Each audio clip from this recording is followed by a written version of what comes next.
Welcome to Shooting Spaces, a real estate photography podcast. Discussions on gear, technique, industry news, and interviews with the best in the business. Now, here are your hosts, Rich Baum and Brian Berkowitz. Welcome to Shooting Spaces podcast. I'd like to introduce myself. This is Rich Baum from Sacramento, California. And Brian from New York. Hi, Brian. How are you? Good. How are you, Rich? You sound a little under the weather. Buddy, I feel like I've been burning the candle at both ends. Super busy, but with the weather we've been having and not getting enough sleep and everything, I think I got a cold. And I still going to work today. Still going to go shoot a house. So I'm not down for the count, but I sure feel I feel it. Yeah. Well, you know what? When we are in the business we're in, and we got to deal with the agents we deal with, you got to tough it out. Yeah, no, it's, I feel bad for people that got to go to offices and then they can actually take the day off because it's good for them so they don't get other people sick. But agents I don't think they'd see it the same way. And that's okay. I feel good enough to go out and work. I'm okay. So, yeah. All right, cool. Uh-huh. I want to mention something. Yeah. What's up? I got a message this morning from somebody else in the community, and it just goes to show you the type of community that the real estate photographers are and the type of community that we're trying to help build with what we're doing here. I got an email or a message on my phone from another real estate photographer on Long Island who is he's a listener of the podcast, Tim Hill, timhillphoto.com. Mm-hmm. And I've never met the guy, but he's a listener of our podcast and he's fully booked up for the week. And he called me to see if I'm available and wanted to refer me to the job. Sweet. And it's a type of thing where so many people are worried about competition and this and that. And this guy lives 15 minutes from me.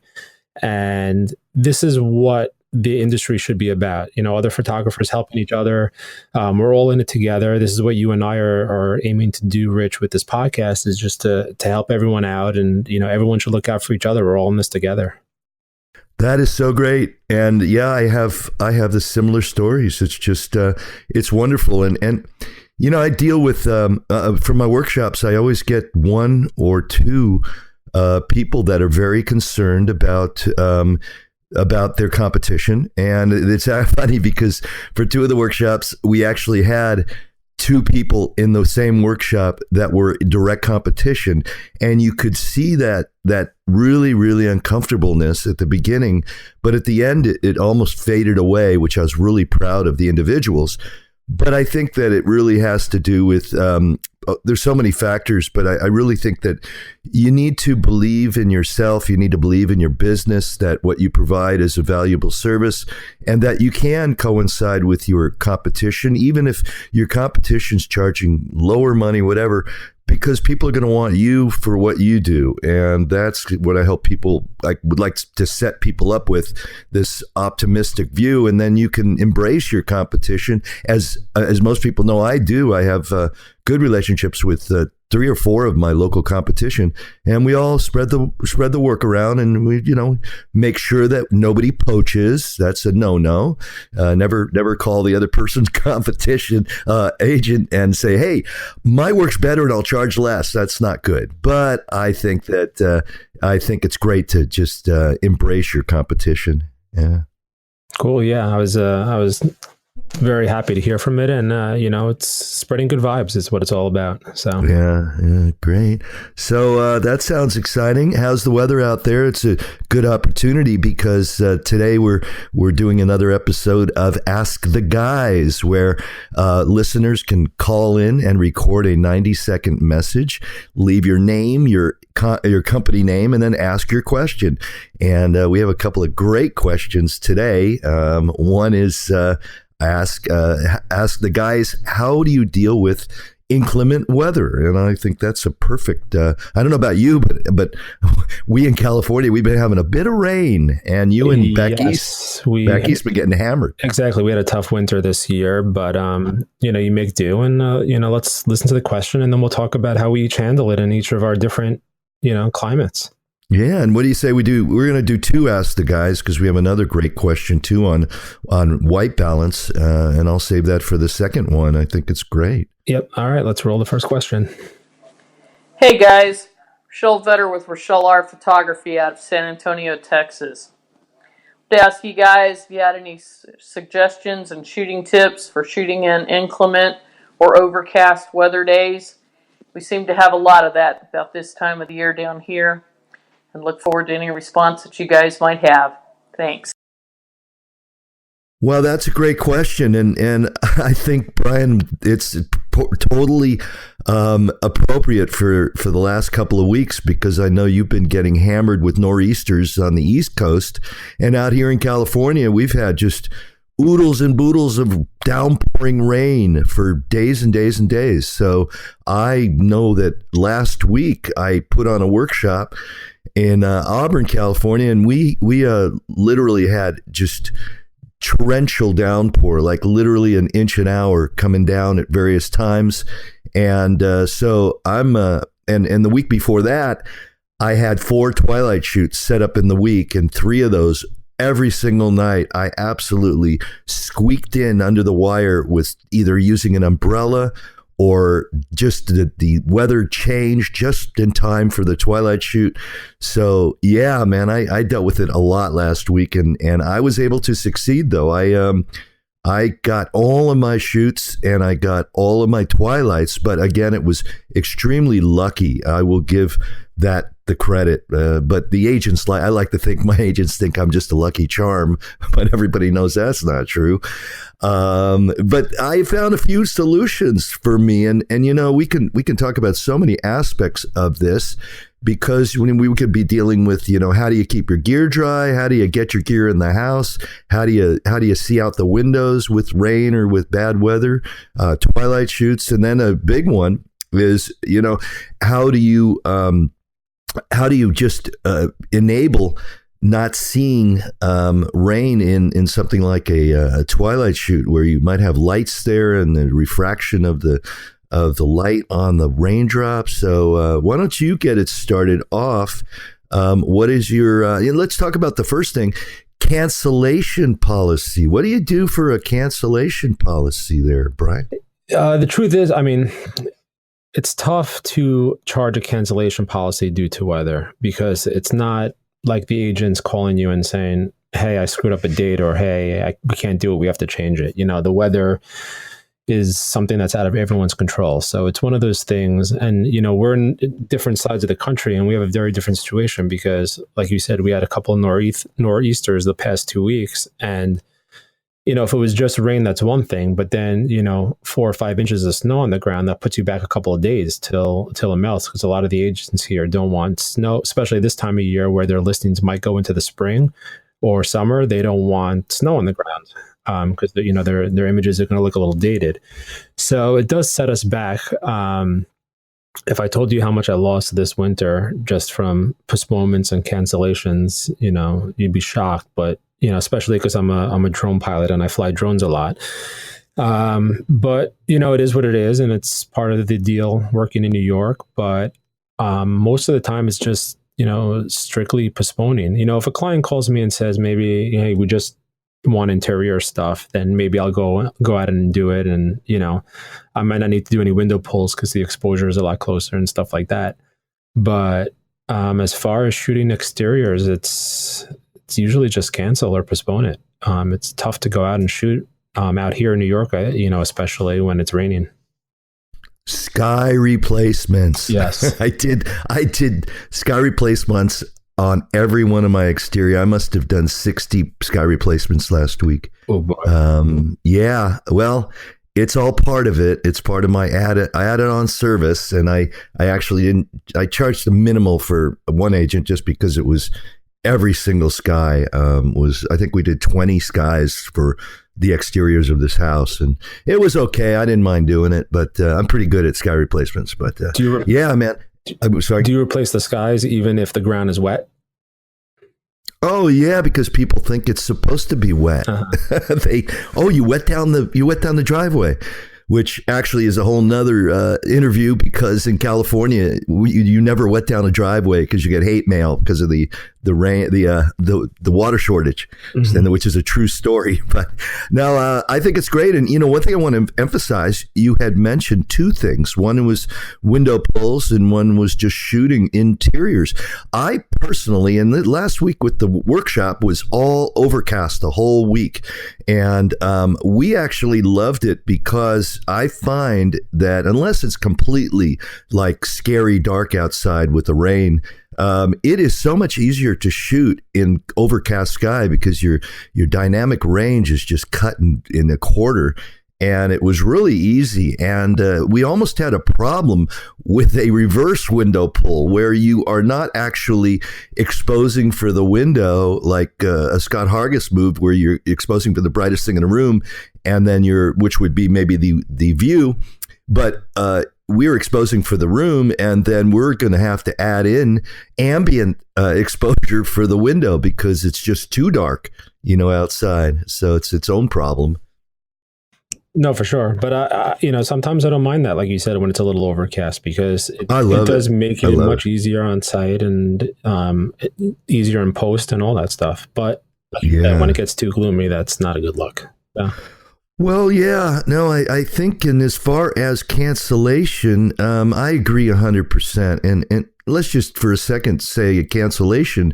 I always give my agents one cancellation. The first one's on me, and it gives me a great opportunity. And this would be more of a cancellation for I screwed up or the owner's not ready. Within 24 hours, I give the first one and I say, okay, you know what? I'll definitely let this one slide.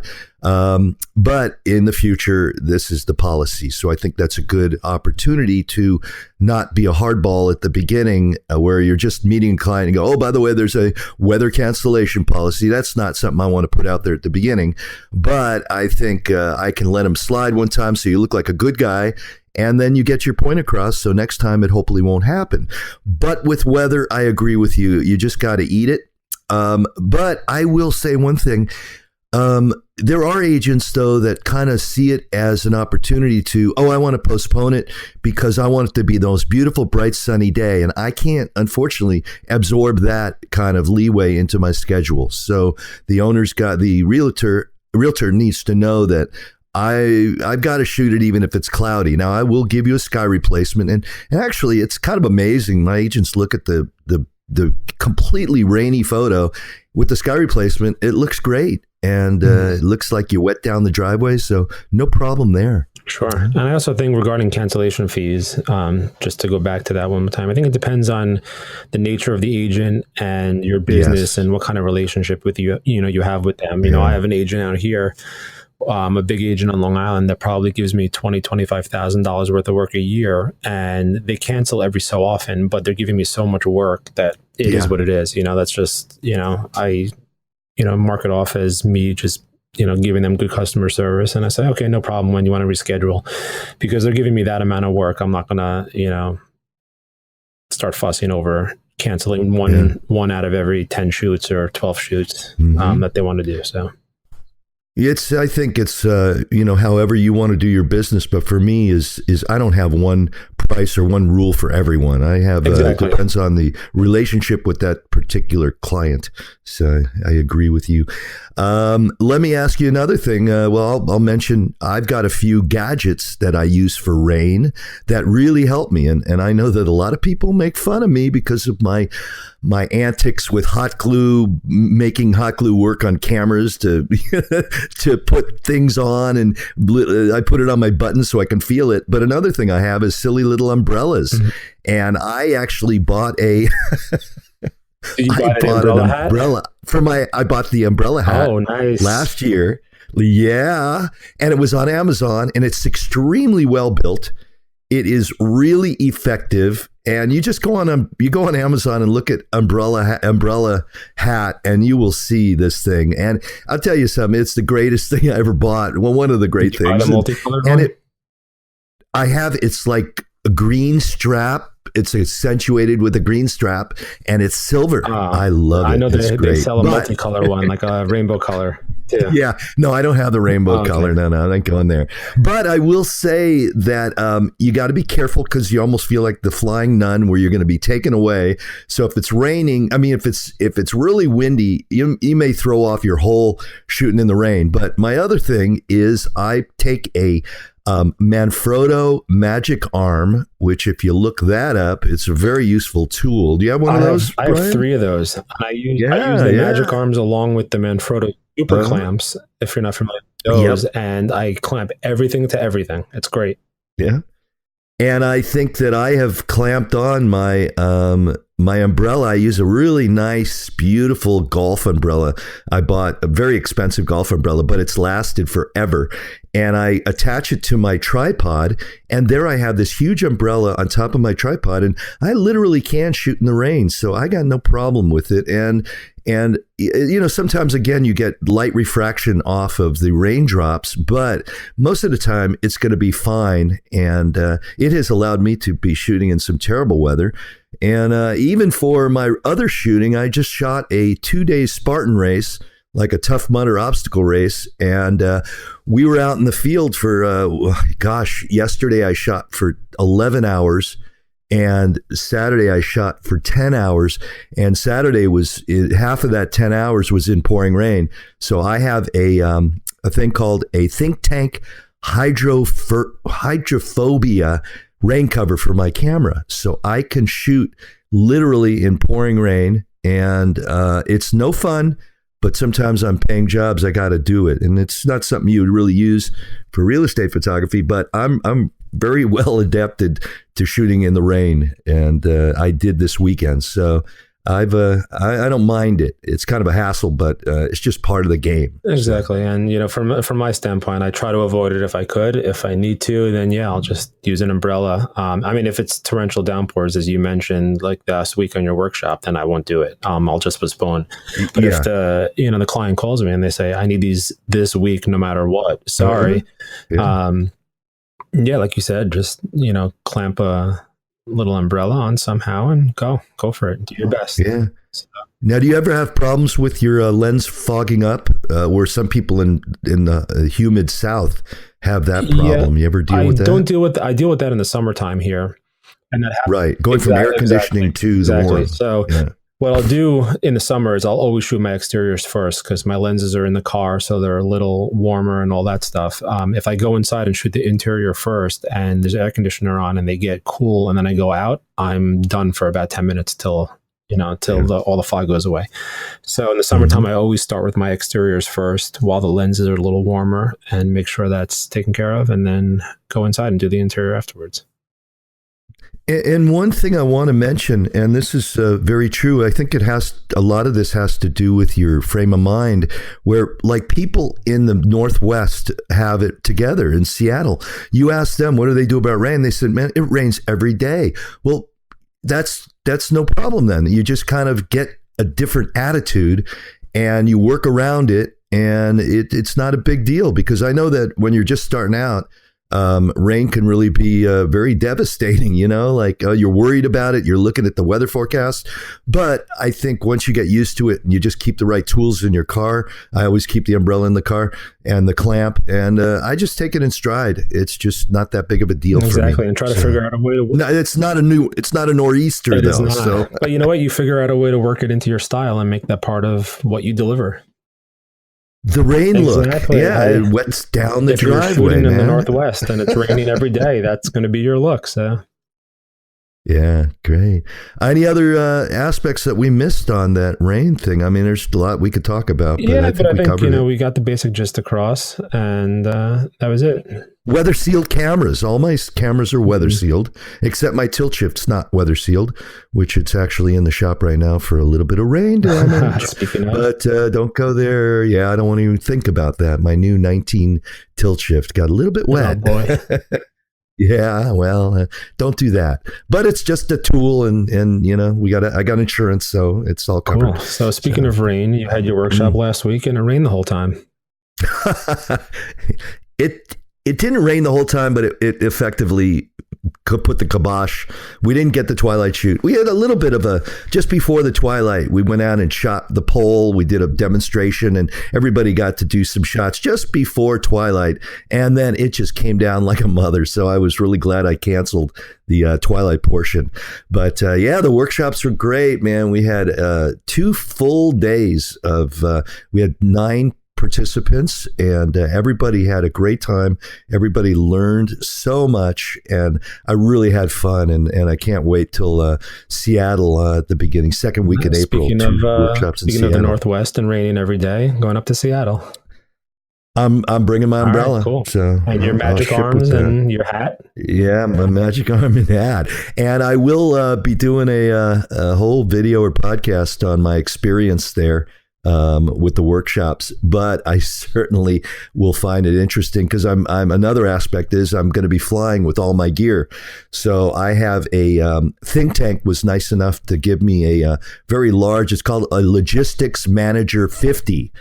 And it's just imagine your regular size rolling camera bag, Think Tank bag, and double it. And it's just, I think it's 100 pounds empty, but I will have some information on flying with gear and how to transport for when you start getting into those designer shoots and things, you go on location. So that'll be some good information I'll be able to put out there for people. All right, cool. It's good info. Mm-hmm. Yeah. So we got another question. We do. It's on white balance, and balance. By Gary Atkins Photography, and let's roll it. Here we go.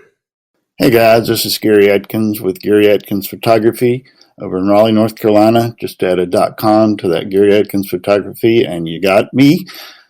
I'm wondering about white balance. Maybe I have incorrectly understood that.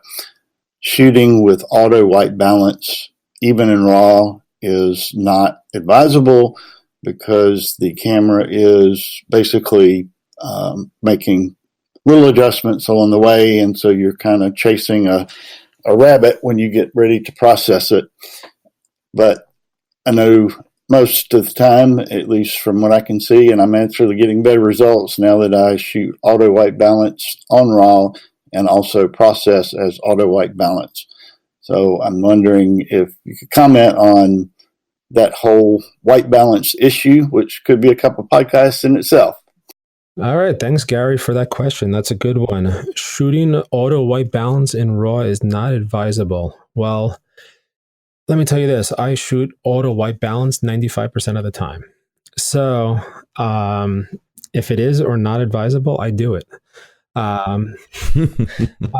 You're such a rebel. Look, the truth is I find it easier on shoot when you're in a rush, when you're, have an hour and a half to get in and out.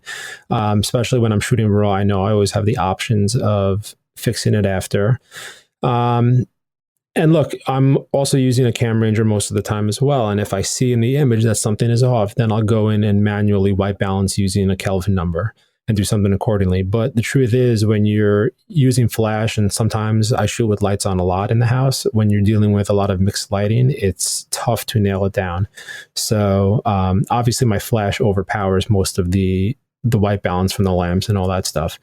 So I'm usually shooting at daylight most of the time anyway, but I just find it's easier and quicker to move through the house and shoot auto white balance. And I don't think, and I could be wrong, and you can attest to this, Rich, I don't think it should affect anything as far as quality if we shoot an auto white balance and switching it after, because I can go in, to post in Lightroom and change it from auto white balance to manual and type in the Kelvin I want, and it'll shift accordingly. So. Yeah, I got to agree. And certainly we could be wrong. But I've never noticed or been told or heard anything that setting it on auto white balance, I don't think anything affects RAW. It's just when I'm shooting JPEG for sports and things, it's important because JPEG, it's all baked in, all those settings. But for RAW, I don't think it really matters. And for me too. And I'm completely 100%. I'm on manual. I'm on auto white balance all the time. And the only time I rarely ever change it would be for if I was doing something for a client in a designer shoot that we were sharing an iPad to, or the designer has their own iPad. We're looking at the camera, looking through the camera through the iPads.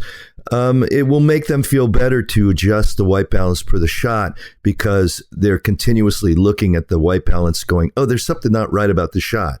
But for me, the only other time I will do on my own, possibly change it, is when we're shooting twilight shots. There is always this moment that the pictures go from, in auto white balance, the pictures go from appropriate looking color and to the dreaded blue hour. Yes, where everything just turns into blue. That. And then that's also one situation where I use manual all the time because of that dreaded blue.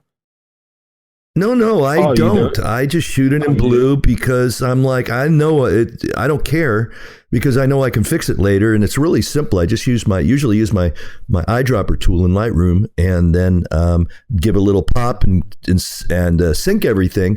But I don't even change it for that because I know it's just I'm looking at my monitor being blue, but it's not going to affect my images, so I don't even. When I shoot twilights, I actually do change it, and it's probably just my OCD cooking in when I'm just looking at a blue image, and I'm like, yeah. But a lot of people want to shoot black and white, want to put their camera on black and white to preview if they're going to be shooting in black and white, because that can adjust. There's two things that can adjust. One is just the way you look at things and the way you're dealing with your subject, whether it's a landscape in black and white or a portrait in black and white. A lot of people want to set it, shoot it in black and white, or turn your white balance to black and white. And then, you can change it later and still shoot raw. But the other thing too is a lot of people and this is really, really technical stuff when you're getting into high-end architecture or design photography. And I remember it back in the motion picture days where the director of photography would take a Polaroid picture of the lighting set and in black and white, a black and white Polaroid, because, and I apologize, I'm not the right one to say all the technical reasons to do this, but it really affects the way you see lights and darks and dynamic range and things like that. So a lot of times photographers will do a shot in black and white to really see the luminosity. I think it really helps to break down the luminosity of a scene, for sure.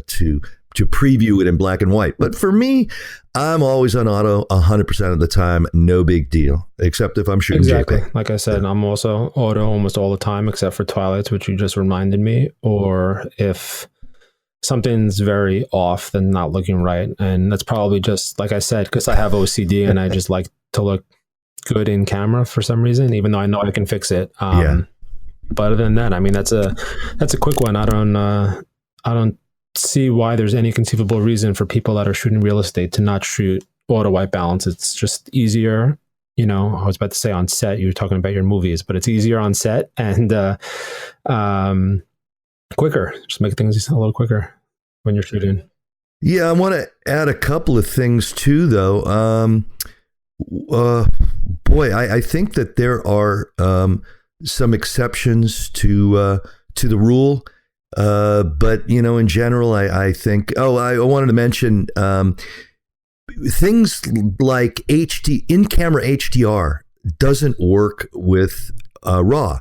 So that's a good thing to know, that if you're going to try the in-camera HDR, it has to be done as a JPEG. Other things too, like noise reduction, in-camera noise reduction does not work with RAW and only works with JPEGs. And anything else there, Brian? No, I would tend to agree. If you're not shooting RAW, then I would not do auto white balance. Correct.